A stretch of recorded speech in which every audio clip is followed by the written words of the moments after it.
Olá, pessoal. Meu nome é Ana Virgínia Porto. Nós estamos aqui para comentar as questões da primeira fase de Direito do Trabalho. Eu vou comentar a partir da prova tipo 1. Nós tivemos a partir da questão 70, ok? Na questão 70, a gente vai ter um caso de uma empresa do setor calçadista que pretende transferir alguns empregados. E aí, diante disso, a questão pergunta, considerando o texto da CLT, qual a alternativa correta? Nesse caso, nós estamos diante de uma questão de alteração contratual que envolve transferência. Pela leitura dos artigos 469 e 470 da CLT, nós vamos verificar que transferência, para ser entendida como definitiva, necessariamente deve haver mudança de domicílio. Então, nesse caso, o empregador arcará com as despesas de mudança apenas, né? Então, o adicional de transferência é devido apenas quando houver provisoriedade da transferência. Outra coisa que a gente também infere lá do 470 da CLT. A transferência só acontece sem anuência do empregado quando for o caso de cargo de confiança e contratos com cláusulas implícitas ou explícitas, mas sempre é exigida a necessidade de serviço, a comprovação da necessidade de serviço. Então, nesse caso, pessoal, o gabarito é a letra B. Apenas serão consideradas transferências aquelas que acarretem necessariamente a mudança do domicílio do empregado. A alternativa A está errada. A alternativa A nos diz: o empregado com contrato de trabalho no qual consta cláusula expressa de transferência decorrente da comprovada real necessidade de serviço, obrigatoriamente deve aquecer. Então, aqui está o erro, né? A cláusula expressa de transferência. Então, é desnecessário a aquiescência do empregado. A alternativa C também está errada. A alternativa C nos diz: em caso de necessidade de serviço, o empregador será livre para transferir o empregado provisoriamente, desde que, com a aquiescência deste, sendo desnecessário o pagamento de qualquer outra vantagem ou benefício ao empregado. Então, aqui está o erro, né? Há, sim, o adicional de transferência, tá? E também na alternativa D, porque na alternativa D traz a possibilidade da transferência provisória, que, como nós vimos, é a transferência que não exige, né, a necessidade de alteração do domicílio, ok? Então, vamos lá, vamos para 71. Na 71, a gente vai ter uma questão que vai envolver compensação de jornada, né? Há um contrato de trabalho com uma cláusula que está prevendo que será de 8 horas diárias, de segunda a sexta-feira, com intervalo de 1 hora, e de 8 horas aos sábados, sem intervalo. E nessa mesma cláusula, há uma previsão de um banco de horas, que as horas deverão ser compensadas em até 5 meses, tá? Essa questão exige somente o conhecimento da literalidade do artigo 59 da CLT. Lá no artigo 59 da CLT, nós vamos ter que a duração diária da jornada de trabalho será acrescida de horas extras, em número não excedente de 2. Se exceder, a remuneração será de 50% superior à da jornada normal. Porém, no parágrafo 2º e no parágrafo 5º, nós vamos ter a resposta da questão, especialmente no parágrafo 5º, quando diz: o banco de horas de que trata o parágrafo 2º, que é onde há a autorização do estabelecimento de bancos de horas, né, dentro do contrato individual de trabalho, poderá ser pactuado por acordo individual escrito desde que a compensação ocorra no período máximo de 6 meses. Como na questão nós temos uma compensação dentro de 5 meses, então a alternativa correta é a alternativa C. A cláusula é válida porque a compensação ocorrerá em menos de 6 meses, cabendo o acerto individual com o empregado para a instituição de banco de horas. Essa resposta está lá cravada no parágrafo 5º do artigo 59 da CLT. Vamos então para 72. A questão 72, ela vai envolver uma situação de uma questão pré-contratual, né? João da Silva se submeteu a uma seleção em um determinado banco privado, recebeu e-mail solicitando a apresentação de documentos, carteira de trabalho. João da Silva, inclusive, recusou a participação em outros processos seletivos. Então, houve aí, né, uma pré-contratação e houve, após essa situação, houve a dispensa da contratação. O banco não efetivou, não chegou a realizar a contratação efetivamente. E aí a questão pergunta, diante dos fatos narrados e das normas de regência, qual é a alternativa correta? Pessoal, isso aqui é uma questão que trata de um dano causado ao trabalhador em um período pré-contratual, né?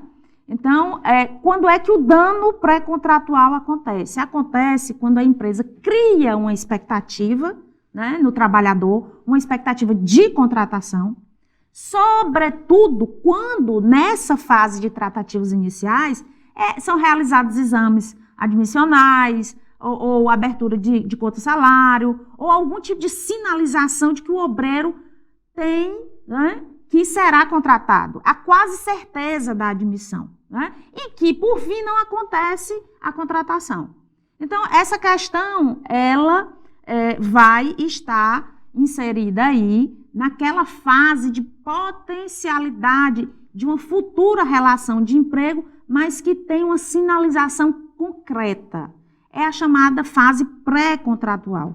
E essa fase pré-contratual, ela vai atrair a competência da Justiça do Trabalho, porque a Justiça do Trabalho é competente para processar e julgar outras controvérsias decorrentes da relação de trabalho, e isso está lá inserido no inciso 9º do artigo 114 da Constituição. Então, aqui a alternativa correta, a alternativa C, a situação envolve dano pré-contratual de competência da Justiça do Trabalho. Ok? Seguindo, nós vamos aqui chegar na questão 73. Na questão 73, está descrita uma situação de subempreitada. Lúcio Lima é contratado para trabalhar numa empresa da construção civil. Essa empresa é contratada para uma subempreitada. No período em que Lúcio prestou serviço nesse contrato de trabalho, o seu empregador não cumpriu inúmeros direitos. Nesse período, né, de inadimplência, Lúcio estava trabalhando para o seu empregador em um contrato de subempreitada. E aí nós vamos nos remeter lá ao artigo 455. De cara, o item D está equivocado, está errado. Ele já, né, de cara pode ser eliminado. A subempreitada é atividade lícita. Não, subempreitada não é atividade lícita. A gente sabe que ela está regulada, inclusive, lá rapidamente na CLT, né? Também não se trata de grupo econômico, a gente também dispensa a alternativa B. Grupo econômico vai acontecer, de acordo com o parágrafo 2º lá do artigo 2º da CLT, sempre que uma ou mais empresas, tendo, embora cada uma delas, personalidade jurídica própria, estiverem sob a direção, controle ou administração de outra, constituindo grupo industrial, comercial ou qualquer outra, né, atividade econômica. Então, a descrição da questão não se enquadra no parágrafo 2º do artigo 2º da CLT. A descrição se enquadra, na verdade, na subempreitada. Então, a alternativa aqui é a alternativa A. Lá no artigo 455 da CLT, nós vamos ter que nos contratos de subempreitada, o subempreiteiro responde pelas obrigações derivadas do contrato principal, caso haja inadimplemento de qualquer das obrigações.